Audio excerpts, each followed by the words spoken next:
ચાલો મિત્રો, હવે આગળનું ટેન્સ એટલે કે પાસ્ટ કન્ટિન્યુઅસ ટેન્સ. અત્યાર સુધી આપણે જે ભણી ગયા એમાં પ્રેઝન્ટ ટેન્સ એમાં બે, સિમ્પલ પ્રેઝન્ટ અને પ્રેઝન્ટ કન્ટિન્યુઅસ. પછી પાસ્ટ ટેન્સ એની અંદર સિમ્પલ પાસ્ટ શીખી ગયા અને હવે પાસ્ટ કન્ટિન્યુઅસ ટેન્સ શીખીએ છીએ. જ્યારે સિમ્પલ પાસ્ટ શીખ્યા હતા ત્યારે આપણે ટુ બીનો ઉપયોગ શીખી ગયા હતા. ટુ બીનું પાસ્ટ ટેન્સ છે એ વોઝ વેર થાય છે. વોઝ વેર સાથે આપણે ત્યારે પણ શીખ્યા હતા, ફરી રિપીટ કરી લઈએ કે વોઝ વેર સાથે આપણે કોઈ પણ કોમન નાઉન કે પ્રોપર નાઉન કે એડજેક્ટિવ છે એ વાપરતા હતા અને ત્યારે સિમ્પલ પાસ્ટ થાય. હવે જ્યારે આપણે કન્ટિન્યુઅસ કરીએ છીએ ત્યારે બે વસ્તુ આપણા માટે ફરજિયાત છે, વોઝ અથવા વેર અને એની સાથે પ્રેઝન્ટ પાર્ટિસિપલ. ભલે કહેવાય વર્તમાન કૃદંત પણ આગળ વોઝ વેર છે એટલે એ ચાલુ ભૂતકાળ થઈ જશે. પ્રેઝન્ટ પાર્ટિસિપલ એટલે જે એક્શન વર્બ આપણે સાદા વર્તમાનમાં, પછી સાદા ભૂતકાળમાં અને ચાલુ વર્તમાનમાં વાપરેલું હતું એ જ એક્શન વર્બ પણ કાળ પ્રમાણે આપણે ધ્યાનમાં રાખવું પડે. એટલે કે મૂળ એક્શન વર્બની પાછળ આપણે આઈએનજી લગાડશું એટલે એ થશે પ્રેઝન્ટ પાર્ટિસિપલ. પણ ખાસ યાદ રાખવાનું, વોઝ અથવા વેર બેમાંથી એક શબ્દ સાથે જ જો પ્રેઝન્ટ પાર્ટિસિપલ વાપરશું તો જ પાસ્ટ કન્ટિન્યુઅસ ટેન્સ થશે. જેવું વોઝ વેર દૂર થઈ જાય વાક્યમાંથી અને માત્ર એક્શન વર્બ સાથે આઈએનજી હશે તો એ વર્તમાન કૃદંતનું કામ કરશે અને વર્તમાન કૃદંત છે એ તો કાં તો નાઉનનું કામ કરે કાં તો એડજેક્ટિવનું કામ કરે છે. એટલે આપણે જ્યારે ચાલુ કાળ કરવો હોય ત્યારે આપણે આગળ ટુ બી, હવે કયો ચાલુ કાળ કરવો છે તો એના પ્રમાણે ટુ બી વાપરવું પડે. આપણે અત્યારે ચાલુ ભૂતકાળ શીખી છે એટલે કે વોઝ અથવા વેર અને સાથે એક્શન વર્બને આઈએનજી લેવાનું છે ત્યારે આપણો ચાલુ ભૂતકાળ થશે. આ સાથે અહીંયા ચાલુ ભૂતકાળ બનાવવા માટેની નિશાનીઓ છે એ લખેલી છે, વેન, વાઇલ અને એઝ. વેનની વાત આપણે સાદા વર્તમાનમાં પણ કરી હતી, સાદા ભૂતકાળમાં પણ કરી હતી અને હવે ફરી પાછો વેનનો ઉપયોગ આપણે છે ચાલુ ભૂતકાળમાં કરી રહ્યા છીએ. સાદા ભૂતકાળમાં વાત કરી ત્યારે મેં સ્પષ્ટતા કરી હતી કે કોઈ એક વાક્ય તમારું ભૂતકાળનું હશે તો વેન સાથે આવતું વાક્ય ભૂતકાળનું હોય. અત્યારે આપણે અહીંયા જોશું તો માય બ્રધર વોઝ રીડિંગ, આ વાક્ય છે એ આપણું ચાલુ ભૂતકાળનું છે. વોઝ આવ્યો મતલબ ભૂતકાળ તો થયો જ. તો હવે અહીંયા આપણે છે વાઇલ છે પણ એવી રીતે વેન વાળા વાક્યની અંદર જોઈએ કે હિઝ સિસ્ટર વોઝ ટોકિંગ, તો અહીંયા વેન છે એ વેન આ વાક્યમાં આવ્યું તો આ વાક્ય આપણું છે ચાલુ ભૂતકાળનું પણ હોઈ શકે અથવા તો સાદા ભૂતકાળનું હોઈ શકે. આપણે આગળ ઉદાહરણો પછી જોઈએ. વેન, વાઇલ અને એઝ આ ત્રણ છે આપણે ચાલુ ભૂતકાળમાં વાપરી શકીએ છીએ. હવે એના એક એક ઉદાહરણ સાથે જોઈએ તો while I was writing, was સાથે રાઇટિંગ વાપરેલું છે. રાઇટિંગ કરતી વખતે અગાઉ જે નિયમ કીધો તો એ ટૂંકમાં રિપીટ કરી દઉં કે છેલ્લે ઈ આવે એને દૂર કરવાનું હોય છે. વોઝ રાઇટિંગ, લખતો હતો અથવા લખી રહ્યો હતો. My brother was reading.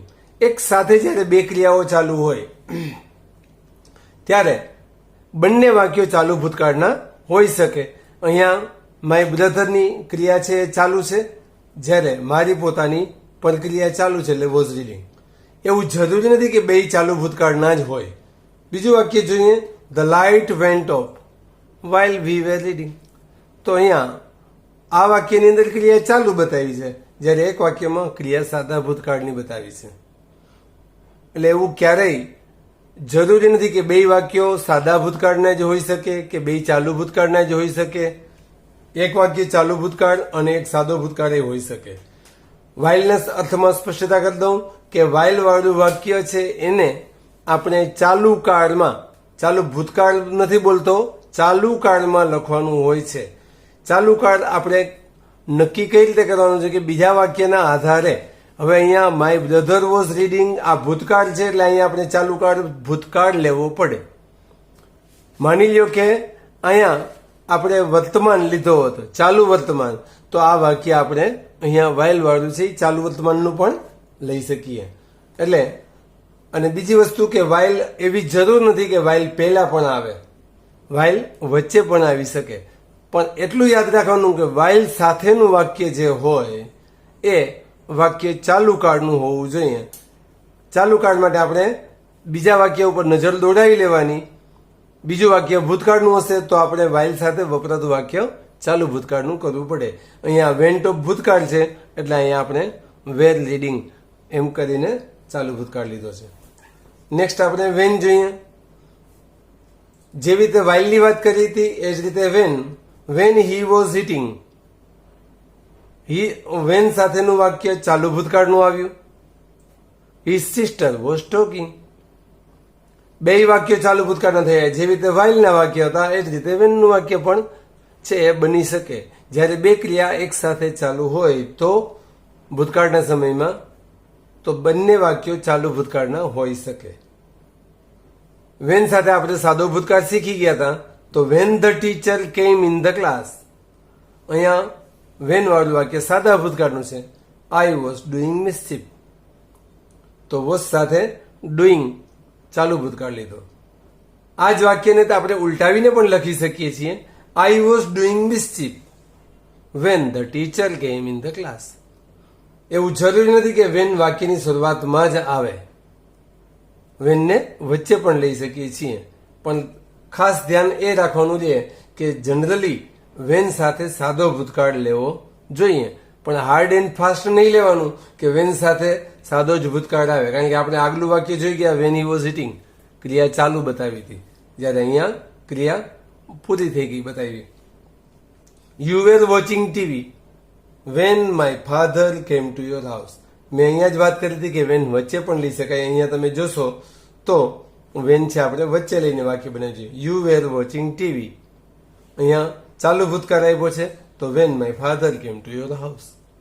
તો અહીંયા કેમ્સ વેન વાળું વાક્ય સાદા ભૂતકાળનું આપેલું છે. એટલે આ રીતે આપણે વેનના વાક્યો કરી શકીએ છીએ. વાઇલનો સમાનાર્થી શબ્દ જ છે એઝ.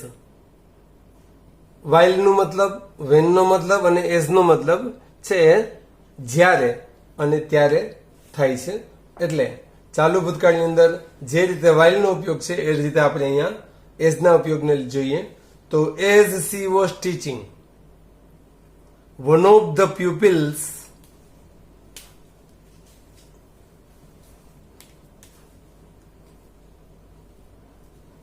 was drawing.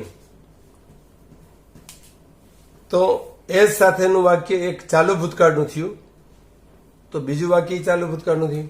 જે રીતે આપણે વાઇલમાં વાત કરી હતી, વેનમાં વાત કરી હતી, જ્યારે બે ક્રિયાઓ એક સાથે ચાલુ હોય તો ભૂતકાળના સમયમાં તો એ બંને ક્રિયાઓને આપણે ચાલુ ભૂતકાળમાં લખવી જોઈએ.